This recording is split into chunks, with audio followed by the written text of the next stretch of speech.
Welcome to the Local Marketing Source Weekly Update, brought to you by localmarketingsource.com. This update is taken from the Local Marketing Source Professional Development Program for local marketers. This week's Local Marketing Update is brought to you by Scott Gallagher. Scott is the co-founder of Local Marketing Source and has become the recognized expert in providing online marketing services to local businesses. Follow Scott on Twitter @ScottGallagher5 and on Facebook.com/ScottPGallagher. Now, we don't have any housekeeping items this week, so we'll just get right into our weekly overview and get an understanding what happened this week in Google.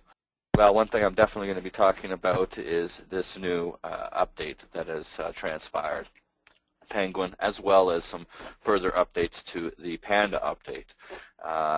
Some of you may have been hit. There's a lot of questions that are out there. The forums are really buzzing, so we'll definitely have a little bit of dialogue about that at the end of the update, and I'm sure some students have got some questions. But Google Places is now requesting business licenses. This is the first that we've heard of it in the last week. There's been no PR done on it, and it's just a couple of businesses that are reporting to a few colleagues, and that's a good thing. They're starting to verify. Do you think that Google is probably going to have the ability for businesses to verify via maybe scanning licenses and Google authenticating those, along with some of their other verification methods?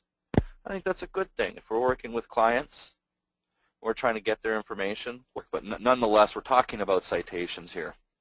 And citations are, for a local business, are a web reference. And a web reference, we want congruency. For example, name, address, and phone number. We call that a NAP, name, address, and phone number. You want the same NAP across all of your distribution. So what does that have to do with requesting a business license?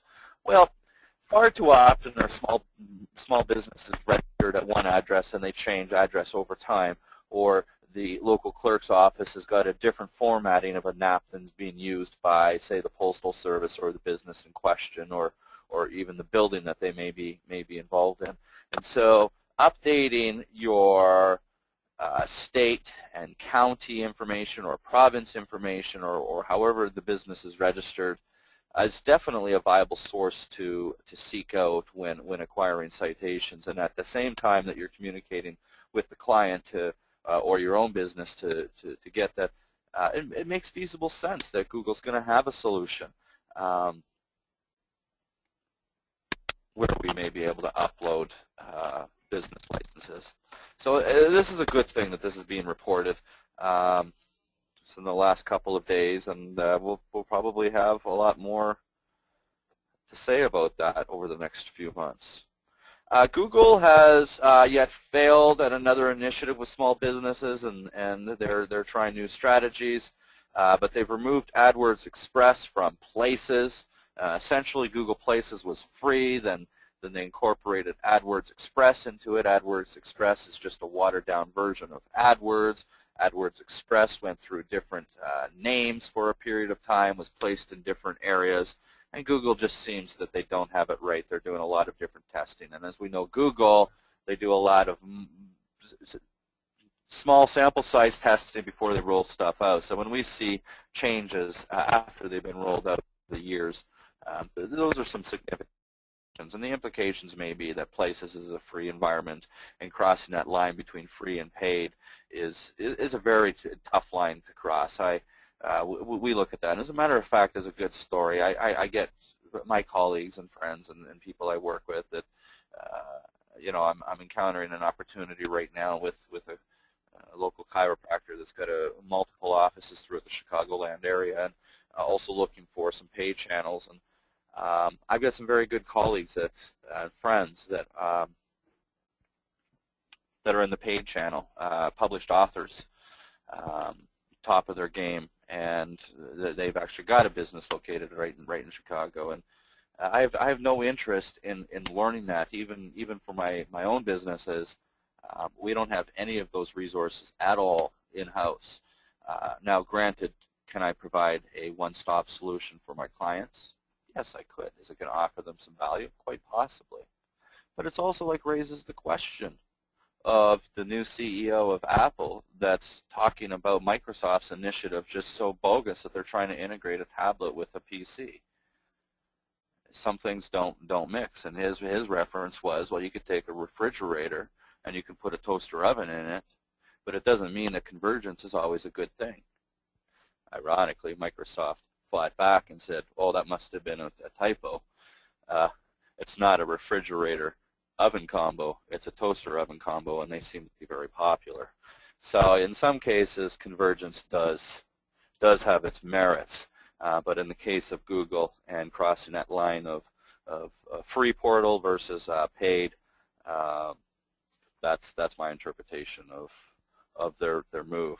And therefore, AdWords Express is now back as a component of AdWords.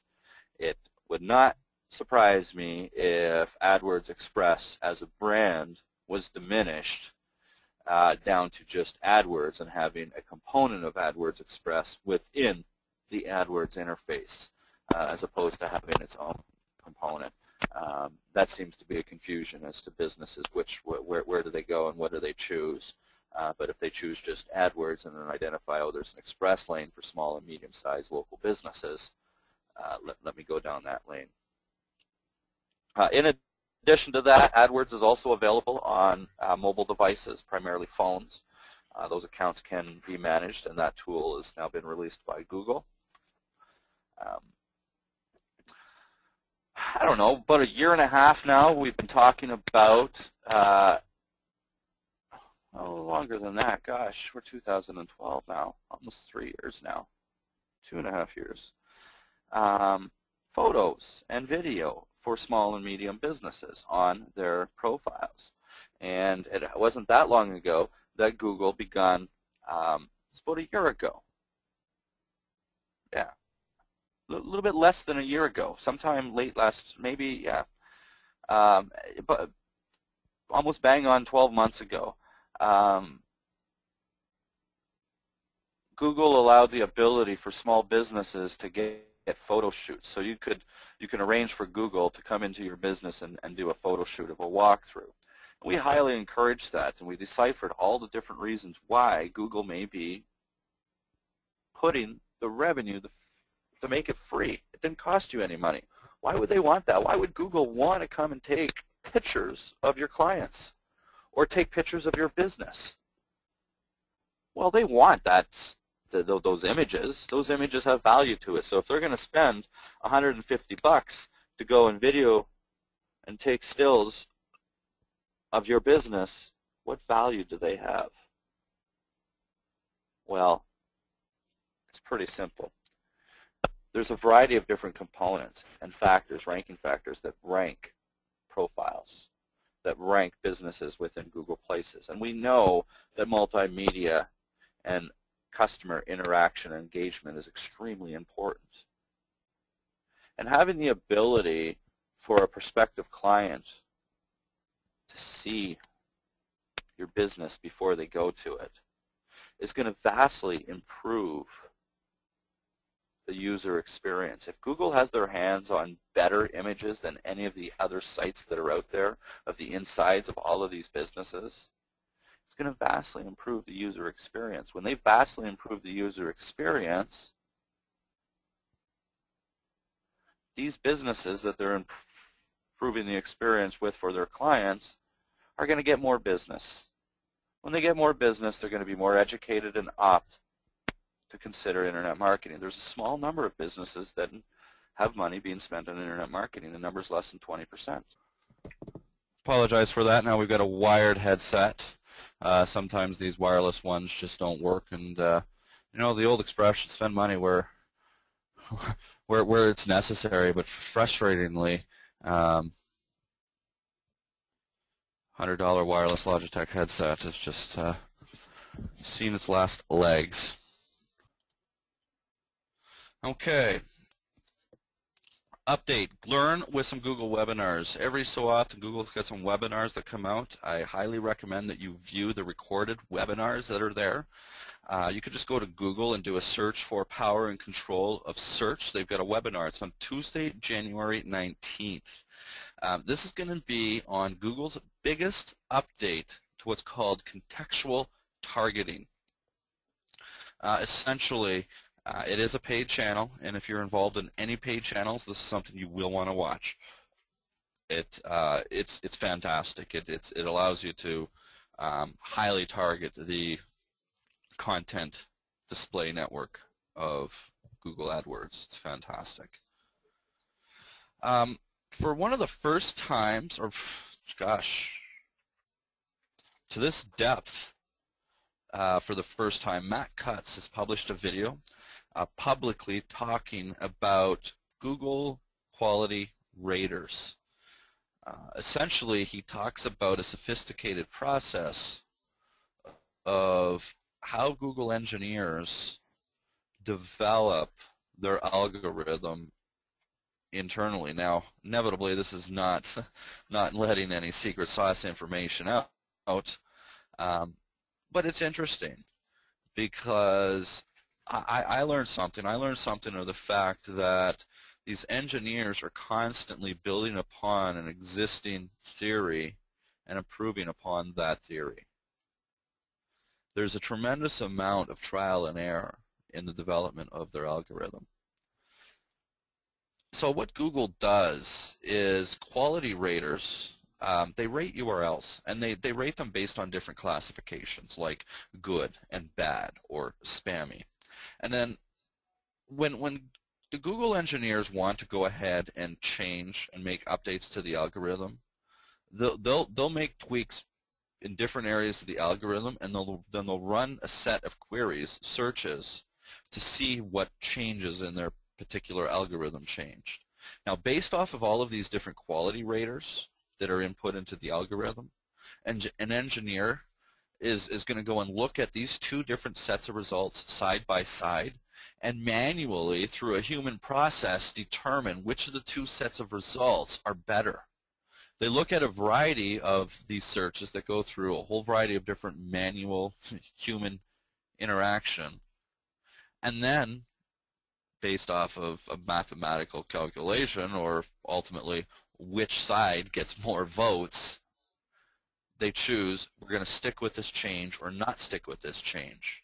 If they decide that they're going to stick with this change, they roll that out to a small set of random Google users within their network and measure the results based off of that. If that holds positive and true to their objective, then they roll it out across the board. So I thought I would share that. It's not necessarily an update, but it's interesting that that information just came out and how they do that. So I guess there's a lot of opinion to get the algorithm together. The Penguin update. Did your site get hits? Because if you did, there's a link on Google for those that believe that their site was targeted by a mistake.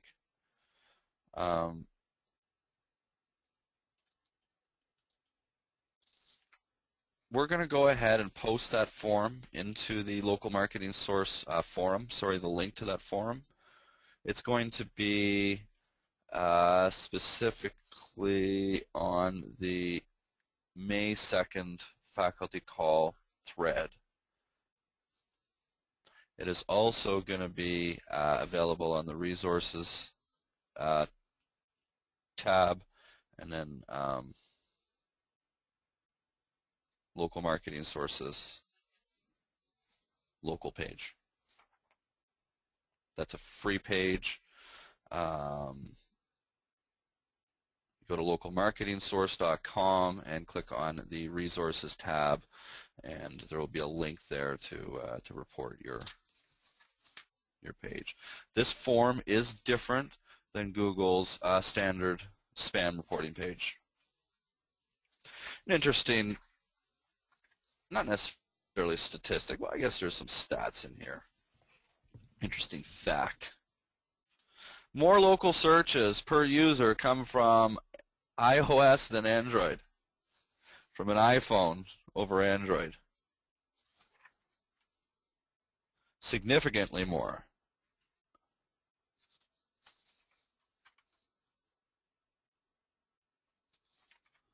Like 43% to 14% of searches. This is coming from a fairly reputable source. I do question that in different ways, but I thought that was pretty neat. Okay, should have had these back to back because we were going back to Penguin, and I have got some update and recovery tips. The first thing you want to look at is go to Google Webmaster Tool and make sure that you don't have, if you've got hit, and get your pen and paper out right now because I'm going to give you two important dates. April 19th was the Panda update. That Panda update was Panda Update 3.5. We've seen the Panda update roll out with different updates since January. The Panda update had to do with quality of content. The Penguin update was a new algorithmic change that was launched April 24th. That update has to do with spam. Quality of content, spam.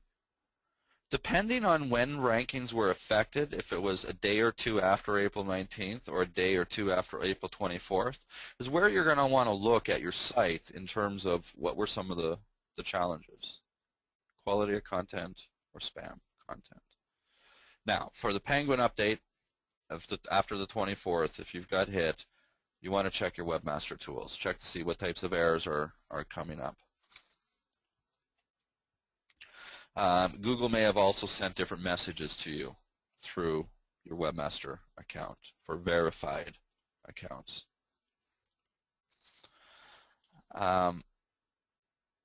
Google is really not going to make many changes to those that have implemented the reconsideration request. This is an algorithmic change. This is a change that has gone through a variety of different tests. Other things you want to look for is off-the-page factors that are spammy. And that's a lot of the same types of links, for example.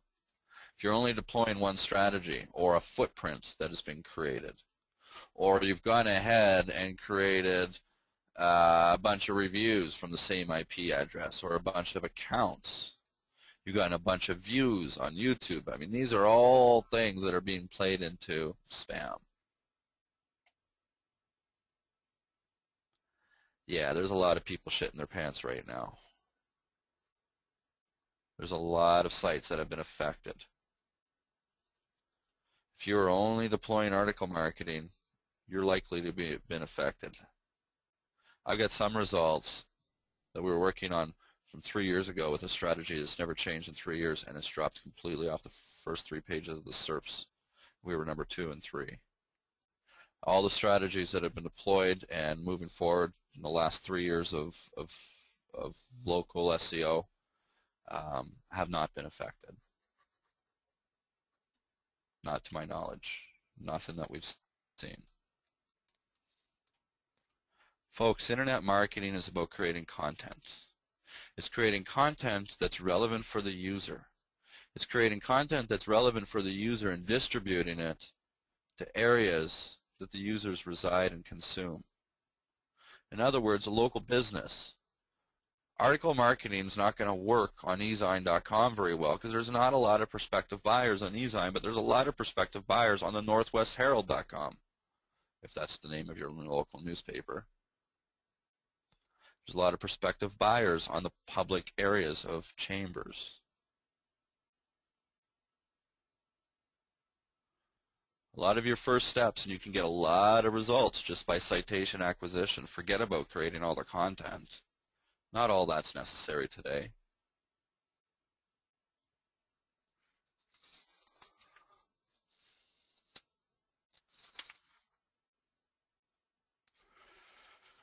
And then finally, with the Penguin update, there's also what's considered an over-optimization penalty.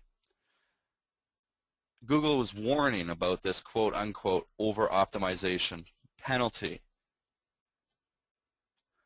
That's Penguin.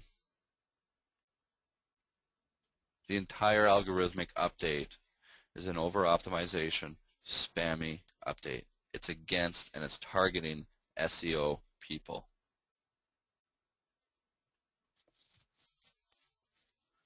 So the question becomes, for all of those people that played ball in the black hat area and the gray hat area are getting hit.